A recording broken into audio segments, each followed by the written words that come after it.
Welcome to the red carpet of the YCP RFA PSA contest. Today you'll get to hear from some of our young filmmakers on what went into crafting their PSA about what to and what not to flush. We'll also get to see them as they receive their prizes and we find out who gets the big check. Stay tuned and we'll get to take a look.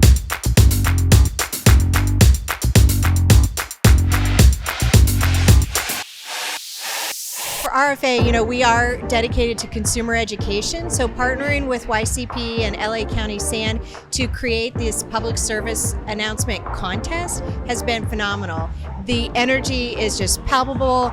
People are excited. We have an authentic red carpet here. It's such an incredible day celebrating the work that they put in their filmmaking classes. It's really cool to see them grow as a filmmaker, as a young filmmaker. What did your mentor add to your process? As in filmmaking, and they're the ones who introduced it to me. They were very supportive and they gave us a lot of ideas and free rights to creativity. For us, it's very important to invest in the environment and in the future, because the youth is actually going to be the future environmental stewards when we're no longer here. The messaging behind RFA's intent, targeting the audience, and everything that they did was just out of this world, and I'm not surprised because kids are brilliant, Well, it was surprising how harmful a lot of objects could be to the plumbing system.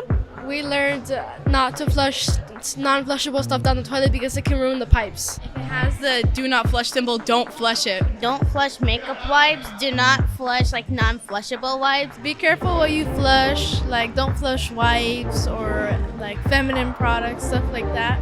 If it has a sign to not flush it down the toilet, don't flush it down. I think I got to see a lot of just creativity and freedom worthy of an award show. So that's really cool. I'm just excited about being here. The fact that we even got nominated, that's a big thing. It's teamwork. The biggest part is seeing who wins because everyone is very talented. We would just kind of support each other throughout the videos that we made. I think the whole collaboration and being friends with everybody, it's what brings the film together. Because we had to do the schedule, the breakdown, and the script, and we had to do it all together. Is this the biggest audience you've shown your film to yet? Yes. What they learn here, they get to take home to teach their parents, and when they become parents themselves, they can teach this lesson to their kids. So now we have generations working together for a common goal. Thanks for joining us today as we got to meet some of the most exciting young filmmakers from the RFA PSA contest today. Their passion for helping us flush smarter is what's going to get us down the road together. And remember, always look for that do not flush symbol, and when you see it, it always goes in the trash, never the toilet.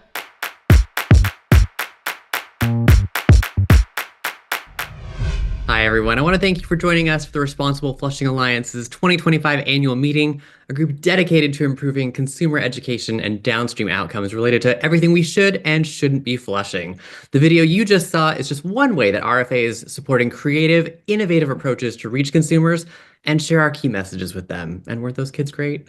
I'll be your host for today's meeting, and on behalf of RFA's board of directors, I want to thank each of you for your interest in RFA's mission and commitment to collaboration on behalf of the consumer. Today, you're going to hear from trusted experts, receive updates from across the business, and catch a glimpse into the mind of the consumer too. All that's ahead for you first, after you hear from the chairman of the Responsible Flushing Alliance, Mandy Ciccarella. Mandy is a long-serving veteran of Procter & Gamble, having served in many communications roles both across company comms and many CPG business categories as well. In her current role as Director of Comms for P&G Ventures Business, Mandy leads the comms strategy for P&G Innovations. Mandy has been a part of RFA's board of directors for the past 4 years and has served in her capacity as chairman these past 3. Coming to us today from Cincinnati, please welcome our chair for a few opening remarks. Thanks, Blaine. Hello, everyone. As many of you are aware, I've had the privilege of serving on the board of directors for the Responsible Flushing Alliance for the past 4 years, with the honor of chairwoman for the last 3. As my tenure comes to a close this year, I would like to take a moment to reflect on the remarkable achievements we have accomplished together and the progress we've made as an organization. When RFA embarked on this journey, awareness of the do not flush symbol was limited. Starting in 2021, we laid the groundwork for a comprehensive consumer education initiative with the official launch of our #FlushSmart campaign in 2022, aimed specifically at elevating awareness of this symbol. The results of our efforts in 2023 were compelling. By the end of the year, FlushSmart had reached millions of consumers across California and beyond. Fast forward to today. Through RFA's Flush Smart campaign, recognition of the Do Not Flush symbol increased from 69% of Californians recognizing it in 2021 to 81% of adults nationally recognizing it in 2024, according to RFA's annual survey. This significant milestone is a testament to the effectiveness of our consistent messaging and our strategic outreach. Further building in the past year, we have sharpened our focus on driving behavioral change. We initiated innovative partnerships, such as our collaboration with the Latino Film Institute's Youth Cinema Project, an engaging true crime activation at VidCon Anaheim, and a creative presence on TikTok. These efforts have broadened our reach and enhanced our cultural relevance, integrating smart flushing into the larger cultural conversation. Laura will provide more detail in her president's update in a few minutes. Our approach has resonated deeply, capturing public attention. Alongside our expanded social media presence, we achieved a breakthrough in broadcast media, securing extensive local news coverage of our initiatives. Our national survey, conducted 6 months apart, before and after our Flush Smart month, underscores the effectiveness of our efforts. In that short period of time, familiarity with the Do Not Flush symbol increased from 78% to 81% nationally, while the self-reported flushing of non-flushable items, such as baby wipes, cleaning wipes, and makeup wipes, decreased from 53% to 51%. This data tells a compelling story. Our efforts, though initially focused on California, are making a tangible impact on a national scale. The key takeaway is clear: culturally relevant, engaging, and creative education can drive awareness and foster meaningful behavior change. Looking ahead, I hope that companies will continue to invest in this vital educational work, not only because it's necessary, but because it's the right thing to do. Protecting our nation's communities and infrastructure is an ongoing imperative, and the challenges will persist unless we sustain our momentum. By educating consumers and countering misinformation with facts, we empower individuals to flush smartly, reminding them that even a single non-flushable wipe can lead to clogged pipes, damaged infrastructure, and negative community impact. Laura has successfully led our organization on this transformative journey, and I have every confidence that she will continue to guide RFA towards positive behavioral change for the benefit of the people and the planet. I'm excited to see what the future holds. Thank you all for your unwavering commitment to responsible flushing. It's been a true honor to serve as your chairwoman. Now I'll pass the floor to Laura, who will share more about our learnings and the path forward for RFA. Great. Thanks so much, Mandy.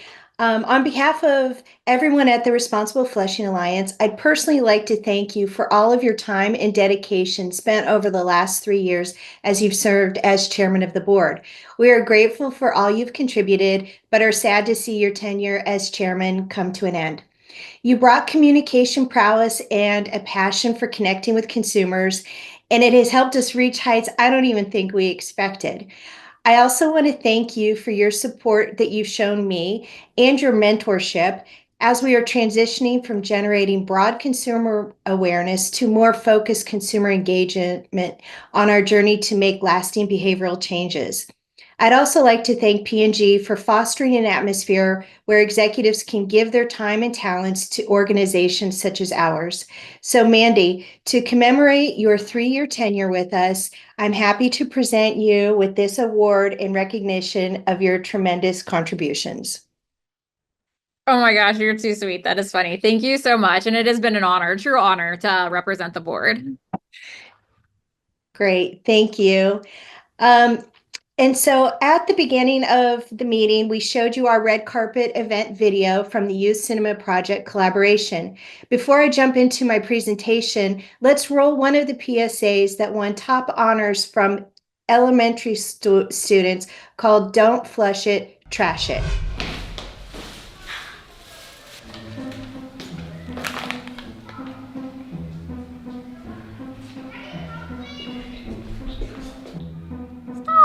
Flush me. Please read the label. What? I don't break down in water. Once flushed, I attach to grease and oil and form a fatberg, which damage our pipes and sewers. Flushing non-flushable wipes ruin pipes by creating fatbergs that clog our pipes. Removing fatbergs can be very expensive, with costs being in the thousands. Oh, that sounds terrible. I didn't know that. I had no idea how much damage flushing non-flushable wipes can cause to pipes. Flush smart. Read the package instructions from the start. Don't flush it, trash it. Don't flush it, trash it. Don't flush it, trash it. Don't flush it, trash it. Don't flush it, trash it. Don't flush it, trash it. Don't flush it, trash it.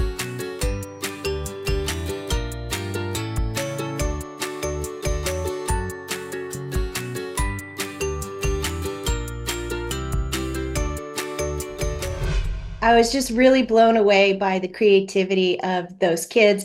And that was the first prize winning for elementary age students.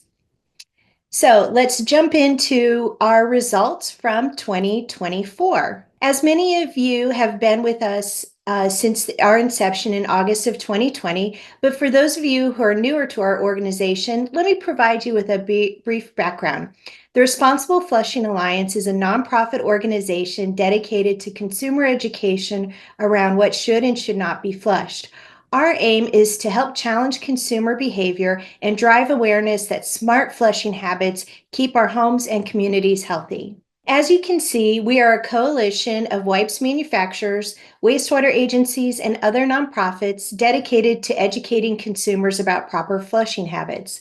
I want to thank all of our member companies whose membership dues allow us to put forward such an impactful Flush Smart campaign. I truly appreciate the time, dedication, and resources our member companies provide, and I think you'll see we're making an impact. And I'd also like to thank our nonprofit advisory members for their support in helping us spread the word about the importance of smart flushing habits. So let's jump in and take a look at what we've accomplished in 2024. As in the past years, we've built a multimedia campaign to promote awareness of the Do Not Flush symbol and shared Flush Smart tips on what should and should not be flushed. In 2023, the Clog Monster made his Hollywood debut, so in 2024, we had the challenge of topping that. Our strategy was to find an innovative way to defeat the Clog Monster. We wanted to be able to tap into the cultural zeitgeist so that we could break through all of the noise that inundates consumers on a daily basis. The imperative was to move people from thinking that minor poor flushing acts had no consequences to having them understand the true impact of their actions. And we needed to find a way to achieve this goal in a way that was fun, engaging, not gross, and not condescending. So we know what we've been doing is working. Every year, we conduct a survey to gauge people's flushing habits. In 2021, we started the survey for residents of California, but in 2024, we expanded the survey to encompass the full U.S. We did, however, over-index for California so that we could always see the impact we're having specifically on California and as well as the entire U.S. As you can see here, the awareness for the Do Not Flush symbol started out at 69%, and over the last 4 years, it has risen 9 points to 78% for Californians. And in 2024, national awareness for the number was even higher at 81%. The other measure we look at is how many people are self-reporting flushing something they shouldn't. At its height in 2021, 61% of people were flushing things they knew they shouldn't. But by the end of 2024, we saw that number drop down to 48%. And while that shows great progress, there's still a lot of people reporting that they're flushing things that they shouldn't. Now let's take a look at what people are actually flushing. We participated in a sewage collection study with CASA and INDA. The study was overseen by Kennedy Jenks, a third-party engineering firm. The results were very interesting. In the forensic analysis, we found that 34% of the items collected were wipes that were labeled with the Do Not Flush symbol. This tells us two things. One, that proper labeling laws requiring the Do Not Flush symbol of non-flushable wipes are targeting the right products. And number two, that we still have work to do to get people to look for this symbol, to follow proper disposal of non-flushable wipes, and to understand why they don't flush wipes with that symbol. And we'll drop a link into the chat for more information on the collection study if you want to look at the full report. The number one item people were flushing was paper towels, which I think surprised all of us. So now that we've set the stage for the challenges, what we need to do, let's look at the innovative projects we undertook. As you saw from the red carpet event video that we showed and the PSA, and please stay till the end as we close out with another of the winning PSAs. We partnered with the Youth Cinema Project to have 65 groups of young filmmakers create public service announcements. We were blown away by the creativity of the kids. And if you want to check out the full playlist, we'll put a link to our YouTube channel with the playlist in the chat. And if you like the PSAs, you are welcome to share them on your own organization's social media channels. RFA was all over the media. We saw over 1,000 placements of a syndicated article that talked about collection study results. We also got a lot of TV coverage. This was really our breakthrough year for TV coverage. We participated in 2 nationally syndicated broadcast segments, one on the Lifetime channel and one on NBC's Daytime, and we reached over 6.5 million viewers.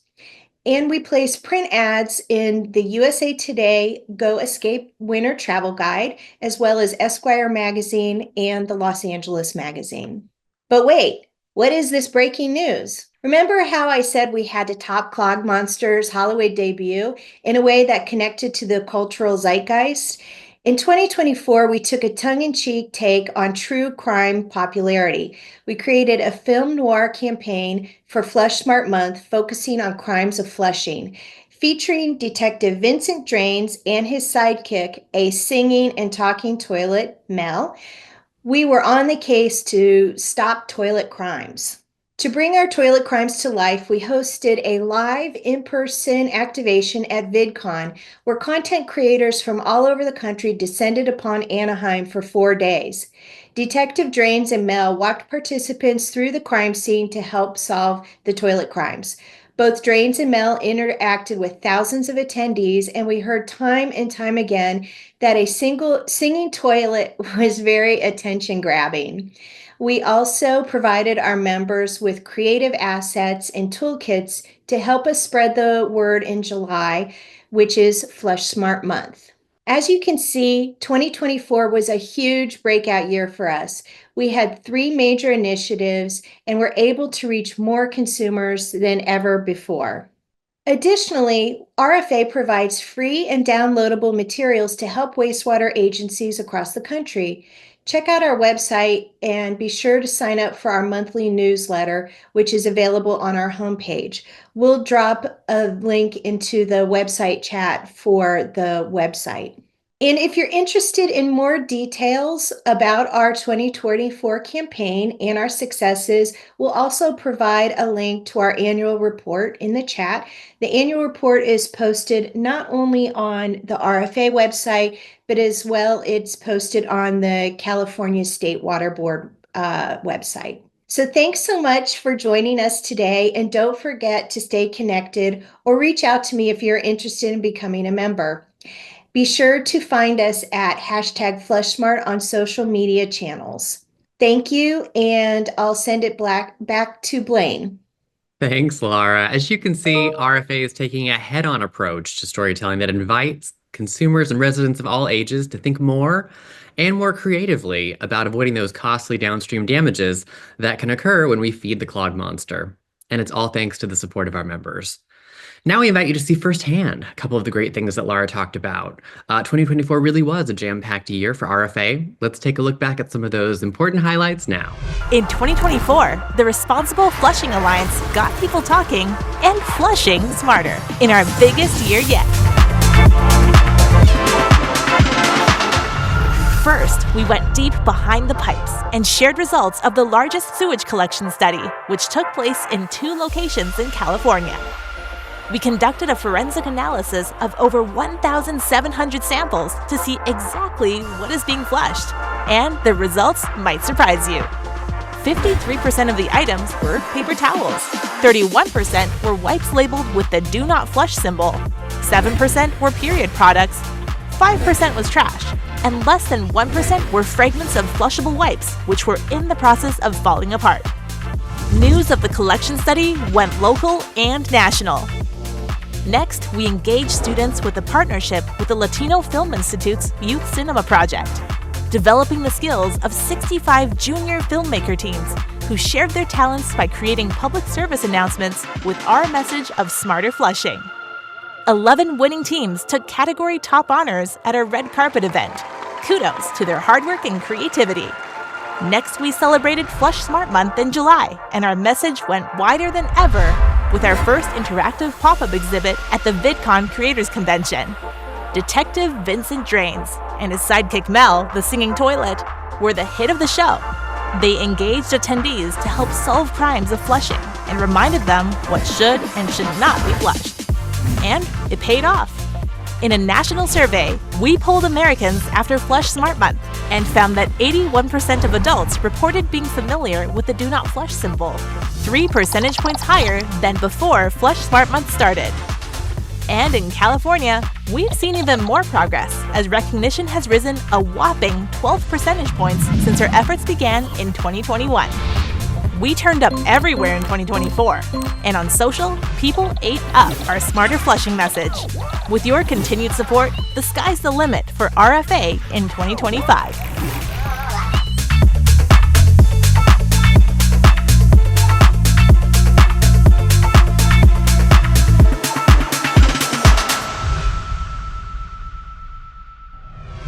It really is. I'm super pleased to welcome Sarah Saperstein, a federal legislative policy analyst from CASA, that's the California Association of Wastewater Agencies.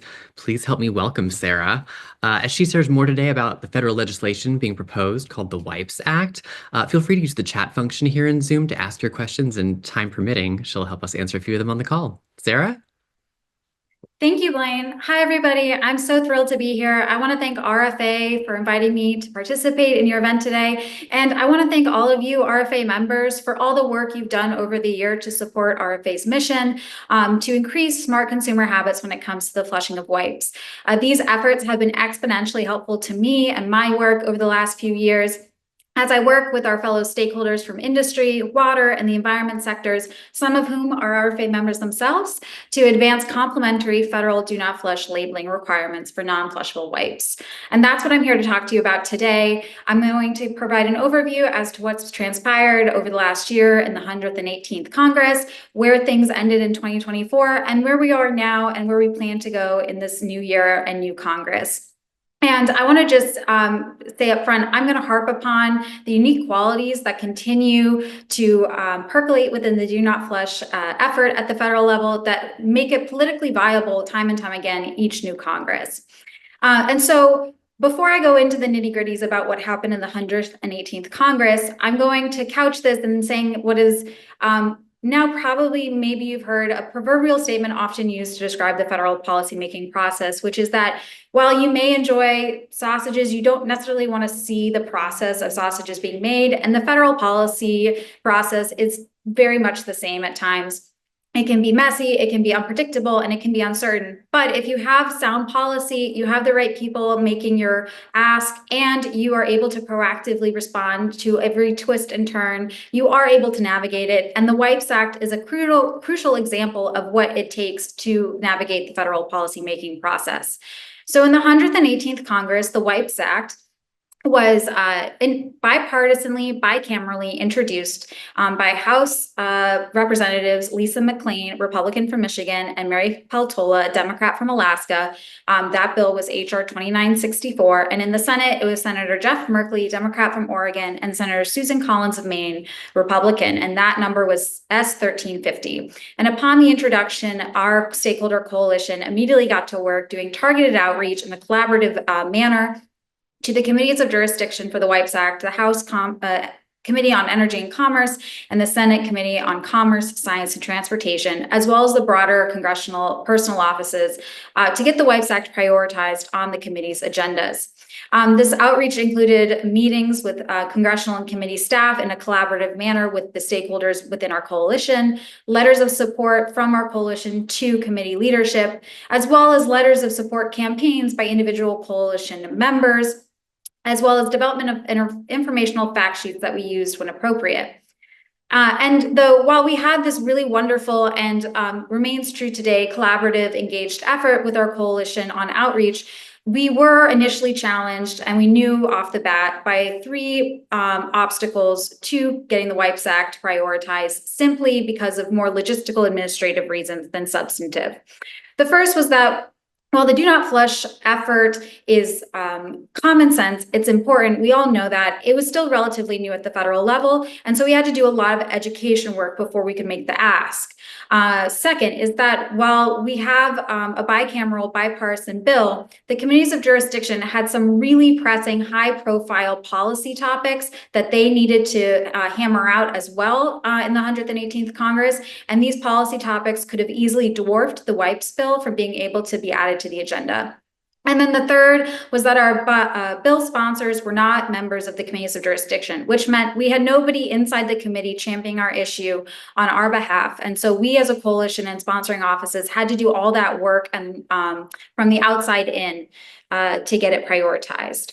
However, the WIPPES Act was able to beat all these odds because of two inherent facts that are true within this effort and remain true today, and then one coincidence that occurred on the House side that we were able to take advantage of.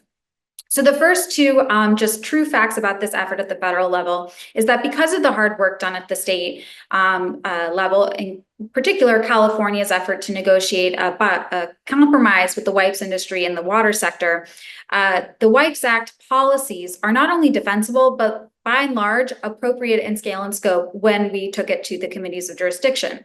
The second is that when we went to make our ask to the committees of jurisdiction with our coalition members, we were able to show a united front of the diverse stakeholders that have an opinion on this issue and would be asked by the committee staff at some point in time what their opinion was. So the ability to all sit at the same table, all say the same message, and all endorse the WIPPES Act was critical to short-circuiting some of the possible hiccups that could have happened.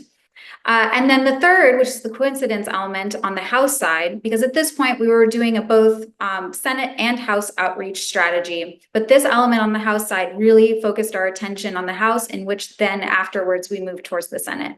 So what happened on the House side is that when we were doing our kind of circulating of the issue among congressional committee members, we posed it to a Republican Michigan member, Tim Walberg, and he happened to be the vice chair of the subcommittee of jurisdiction on the House side. And so we talked to the offices and then moved along trying to circulate with other offices, painting a broad brush at this point in time. Then a couple weeks later, we heard that Representative Walberg was interested in the issue. He was vice chair of the subcommittee of jurisdiction, so he had that seniority. He was also within the delegation of the sponsoring member, Lisa McLean. And so because of these elements, we were able to take advantage of this just happy coincidence that occurred along the way. And this was the final push we needed to get the WIPPES Act through the House Energy and Commerce Committee. And that's exactly what we did. We worked on a collaborative bipartisan level with the Democrat and Republican committee staff to get it bipartisanly amended without tinkering with the intent of the bill. It passed and was reported out of the Committee on Energy and Commerce 42-0, a full bipartisan recorded vote, and then passed the House a few months later, 351-56, under suspension as a standalone bill. And I want to pause here and just emphasize how incredibly unique that this occurred for a bill like the WIPPES Act, which is relatively small and relatively niche in policy area compared to the bills that often are considered by Congress. It is incredibly more difficult nowadays to get a standalone bill through the chambers because of how narrow the vote margins are. Often bills are packaged into larger vehicles, and so you can do one large package with lots of bills attached to it is under the same policy umbrella. So this fact that the WIPPES Act was able to pass the House on a recorded bipartisan vote as a standalone legislation just really underscores how important and how relevant this issue is, and the manner in which our coalition was able to break through that barrier with members of Congress in the House. With the House passage, we then turned our attention to the Senate. And when we got to the Senate, the strategy was to push the House passed bill. But of course, new chamber, new set of challenges, and really they were three logistical challenges rather than substantive, I would argue. The first is that because the House bill passed in August, we were bumping up on, with August recess. And then we immediately went towards the November elections later that year. And so essentially policymaking on a day-to-day basis was a bit stalled because members were back in their districts more often than they were on Capitol Hill. Second is that when members did return after the elections, there was essentially just 1 month of legislative working days to move bills out of the chamber. And because you need a fair amount of time to let a bill linger on the Senate floor calendar before it gets a vote, and we also still had to get the bill out of committee, we just didn't have as much time as we had hoped to move the bill. And then third was that ultimately, even though the coalition did a phenomenal job in getting the Senate Commerce Committee leadership to prioritize the bill on their agenda of pending bills before the committee, the Senate leadership decided to not hold any new business meetings, which are essentially markups, to be able to move the remaining bills in their queue. And this was the decision that remained the status quo for the rest of 2024. And so unfortunately, the WIPPES Act, as well as any other bill that was pending before the committee, was stuck in this limbo and ultimately we were not able to get it across the final finish line by the end of the year in the Senate. But it's not all doom and gloom. I am, first of all, very proud of the work that this coalition was able to pull off. We worked collaboratively, we worked intensely, and it shows because by the end of the 118th Congress, we had grown our coalition to now approximately 20 members across industry, environment, and water groups. We also now have a fundamental track record of bipartisan relevance and support for the WIPPES Act. And so I'm pleased to say that in the 119th Congress, the WIPPES Act is still a priority for the House and Senate sponsors. And the plan is to reintroduce the bill in the coming weeks when Congress comes back to town after recess. In the House, it'll be Representative Lisa McClain, again, Republican from Michigan, leading the House bill. She is now Republican leadership, also, I may add, which is a benefit to our effort. And then we have Representative Kevin Mullen, Democrat from California, who is an Energy and Commerce Committee member, so also a really positive element this time around. And then on the Senate side, we still have Senator Merkley and Senator Collins pushing the bill, 2 senior members and 2 senior appropriators, also, I might add. And then furthermore, we have the benefit of being able to advocate for a federal policy that complements what is happening in the legislative pursuits at the state level. At this point in time, we have California, Washington, Oregon, Illinois, Colorado, Michigan, and New Jersey, all with state do not flush laws on the books. And the federal policy really just complements that. And so we're lucky to be able to advocate for something that won't have any hiccups at the state level, as far as we can tell. And so with that, I want to just emphasize, I'm very excited to work on this issue again this Congress. I'm very excited to be able to maintain the strong collaborative coalition that we've been able to achieve and secure over the last now 2 Congresses.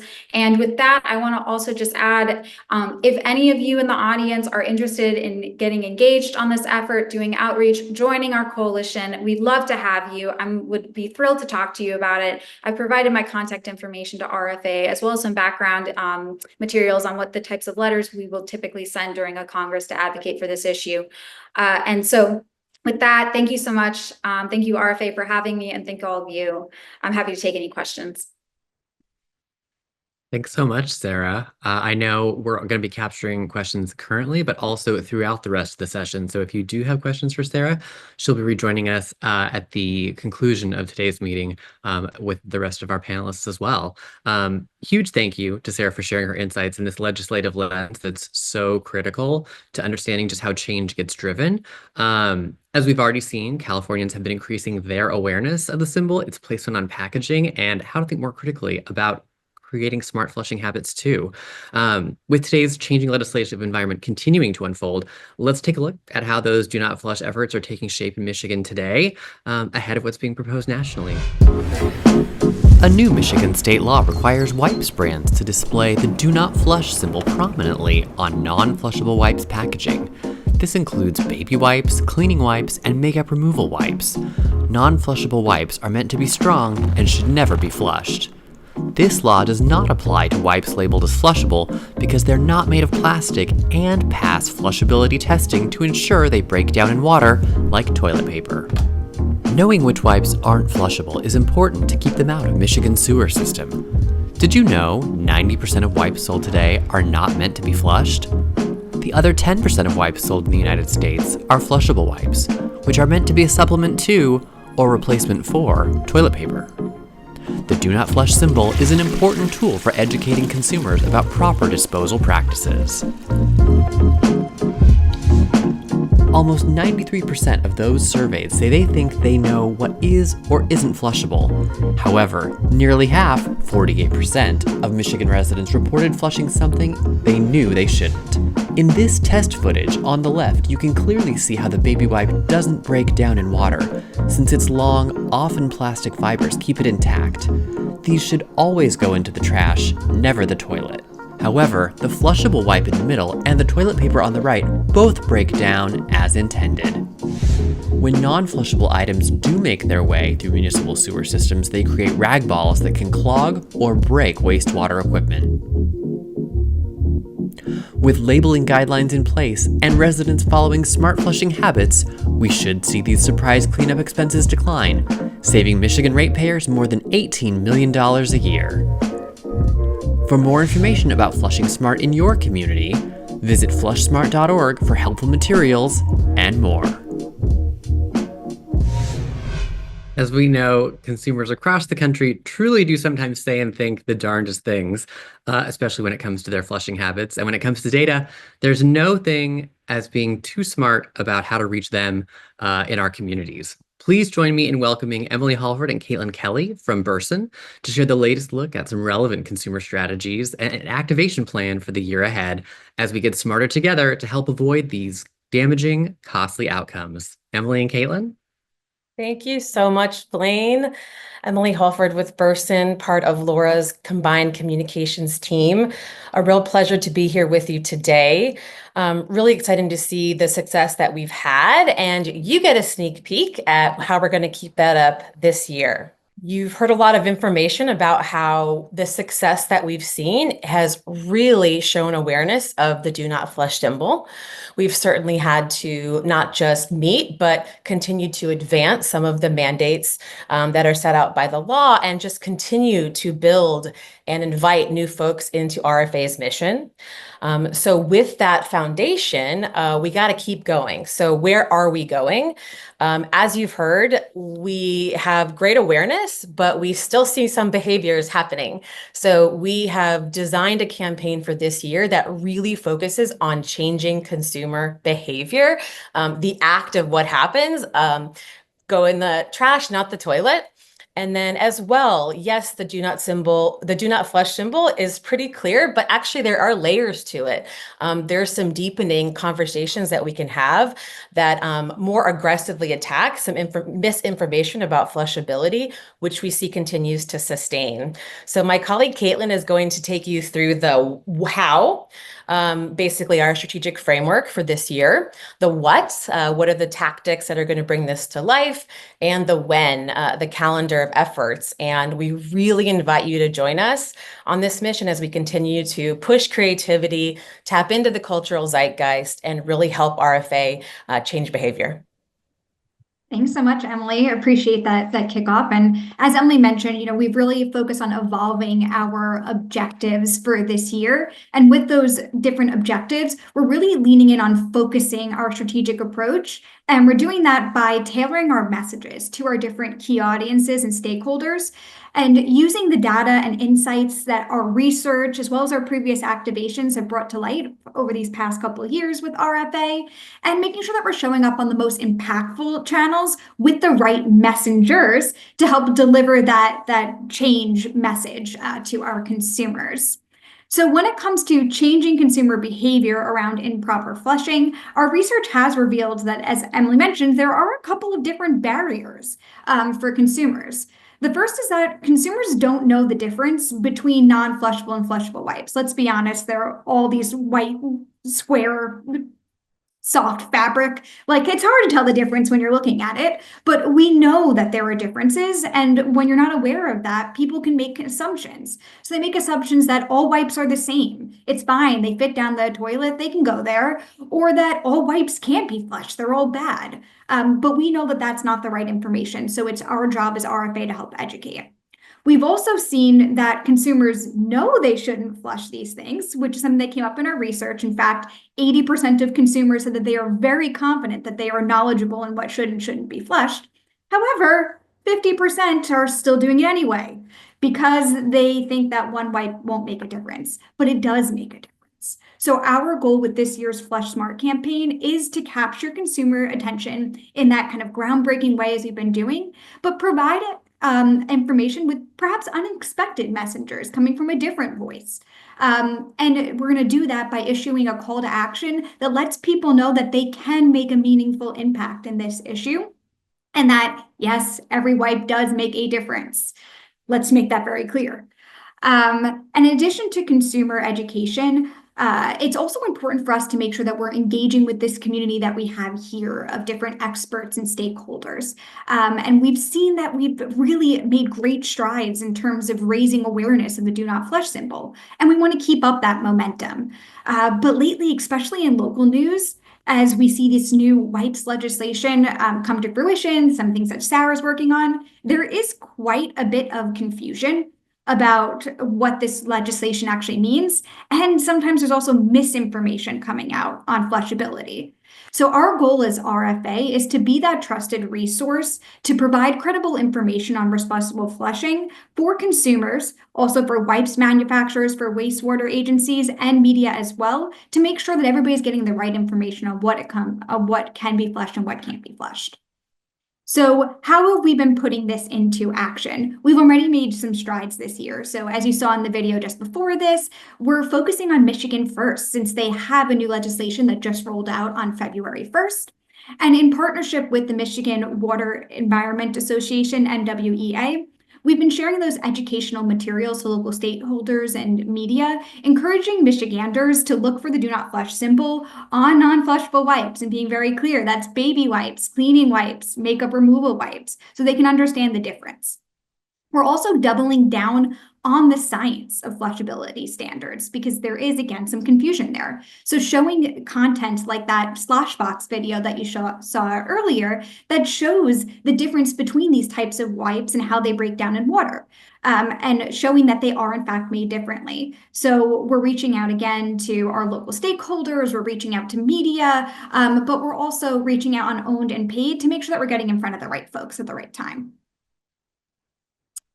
Another way that we're helping continue to bring awareness for this symbol is spotlighting the unique perspectives and innovation from our community of stakeholders and really becoming this place where people together can share the latest information on smart flushing as well as new innovation. And we've been really excited through our monthly blog content to focus some of the partners here of RFA like MWEA, Water Wipes, Ecolab, and the Toilet Board Coalition.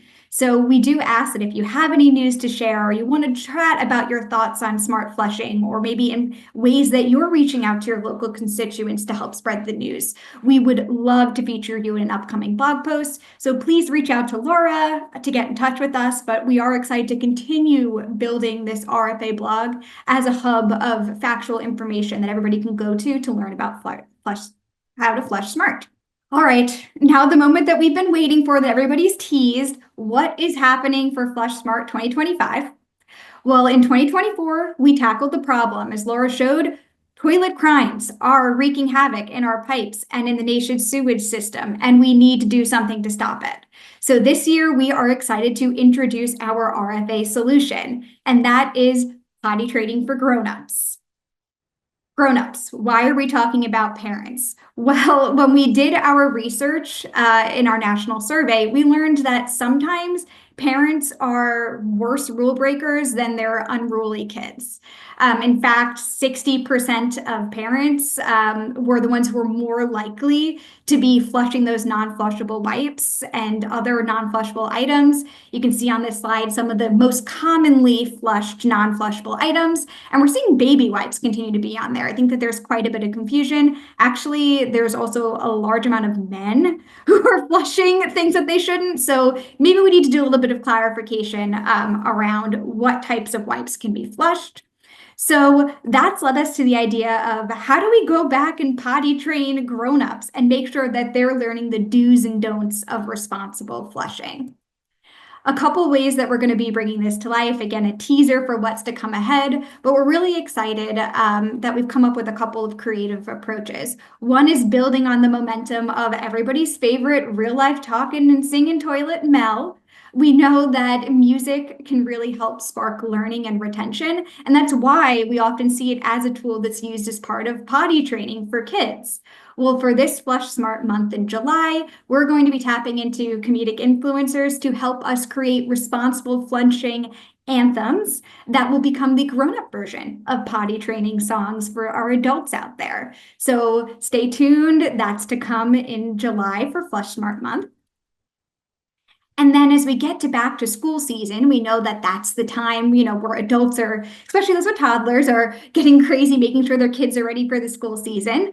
Well, despite being potty trained decades ago, we know that these adults still need some do's and don'ts lessons themselves. So for back to school season, we're going to take an unexpected approach with unexpected messengers.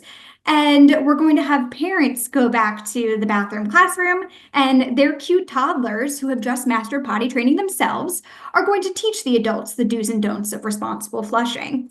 So more to come, but we're really excited. We've identified some great influencers that we think can help us deliver this message, and we can't wait to put the content out there in the world and hope that you all jump on board and share the content with your communities. And just a quick snapshot of what's to come. As I mentioned, Flush Smart Month is in July. That is our big hurrah moment, but you'll be getting some information as we lead up. We do create assets that can be shared, toolkits with information so that you can share the news and new content with your own communities. So stay tuned for that coming in May and June information in the lead up to Flush Smart Month in July. And you'll continue to see content roll out through back to school season in September. But we can't wait for you all to jump on board with us and help us potty train the grown-ups so that we can all flush smart together. Thanks, everyone. Caitlin, that's a song we should all be singing together, right? Thanks to both Emily and Caitlin, and a major thank you to all of our presenters today, and to each of you for joining, for your time and interest as well. Throughout today's session, we've been capturing your messages through our question and answer feature here in the meeting, and I'd like to welcome back our presenters in case there are any final questions. I would like to just reiterate some of the things from Emily and Caitlin's presentation is that we are working with we're going to be working with some great content creators. I love this idea of potty training for grown-ups. I think it's really fun and really on the mark. For wastewater agencies, and member companies, as you're thinking about your calendars for July, please hold some space for us. As Caitlin said, we will be creating some toolkits and having some really fun assets that you can share. If you prefer to create your own assets, just reach out to me and we can, provide you with messaging and things like that, and you can do your own graphics.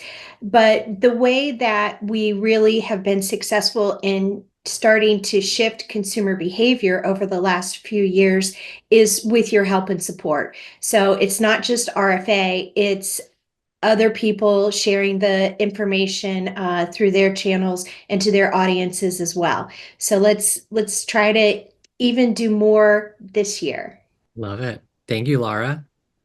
That does conclude our presentation today. On behalf of the Responsible Flushing Alliance, I want to again extend our thanks to everyone who joined for offering their interest and partnership in the Flush Smart campaign. It's a long road. It's a marathon, not a sprint, right? If you'd like more information on how you or your organization can help advance those efforts in 25 and beyond, please do follow up with Laura via email. Of course, her email is in the chat, but it's laura@flushsmart.org. As we leave you now, we'd love to take you back to the top of today's presentation. Remember those talented kids we met met at the Youth Cinema Project. Without further ado, we get to take a look at another of their projects that took top honors. This is Breaking Pipes.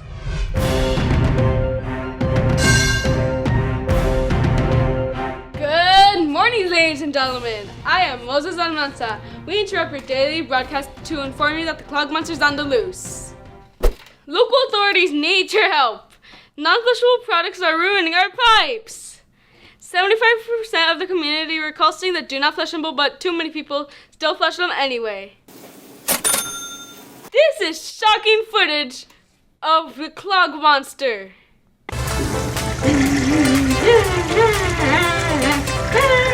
Look out for the clog monster and stop flushing non-flushable products down the toilet.